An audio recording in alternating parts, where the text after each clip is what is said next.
देखिए, नई शिक्षा नीति में सतत मूल्यांकन की बात है। कहीं ये नहीं है सेमेस्टर सिस्टम और फलाने सिस्टम। इन्होंने तो क्या किया है, अच्छी व्यवस्था को भी, राष्ट्रीय शिक्षा नीति 2020 बहुत ही बढ़िया है, बहुत सारी अच्छाइयां हैं। उसमें हमारे जो प्राचीन राष्ट्र का वैभवशाली गौरव था, जो आक्रमणकारियों ने समय पूरा नष्ट भ्रष्ट कर दिया था।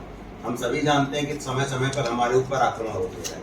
कभी मुगलों ने किया, तो कभी अंग्रेज आए, तो कभी शक आए, कभी हूण आए। हमारी पुस्तकालयों को जला दिया गया, हमारे जो विश्वविद्यालय थे जिनमें अथाह ज्ञान का सागर था, वो सब नष्ट भ्रष्ट कर दिए गए। तो इतिहास पूरा सब बदल दिया गया। सब अभी तक जो पढ़ाया गया वो सब ऐसा था कि जिसमें आप अपनी उपलब्धियों पर ही गर्व नहीं कर पाते थे।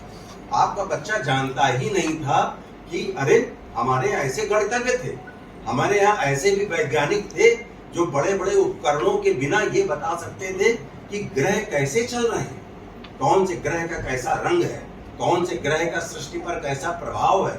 इवन उन्होंने ये तक बता दिया था कि ग्रह की चाल से प्रत्येक मनुष्य के स्वास्थ्य पर, व्यवहार पर क्या फर्क पड़ता है, कहाँ बताया गया। तो नई शिक्षा नीति में इन सब पहलुओं पर भी विचार किया गया। जो राष्ट्रीय शिक्षा नीति है, कई बार हम लोग उसको नई शिक्षा नीति के नाम से भी कहते हैं, तो ये बताया गया।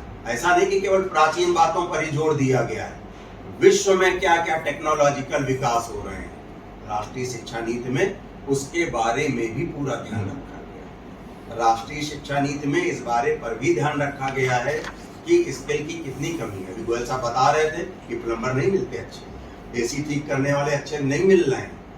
हमारे तमाम सारे बच्चे हैं जो 10,000 की नौकरी के लिए मारे मारे घूम रहे हैं, लेकिन उन्हें ये नहीं मालूम है कि अगर एसी ठीक करना जान जाएंगे तो 2,000 रुपए रोज कमाएंगे। तो ये धारणाएं, ये सारी चीजों को राष्ट्रीय शिक्षा नीति 2020 में इन सबका ध्यान रखा गया है। बहुत व्यापक विचार विमर्श के बाद ये फाइनल की गई है। लेकिन फिर देखिए, सिस्टम में व्याप्त जो नकारात्मक लोग हैं, इतनी अच्छी व्यवस्था का भी वो दुरुपयोग कर रहे हैं। वहां कहा गया कि सतत मूल्यांकन, और उन्होंने कर दिया सेमेस्टर मूल्यांकन।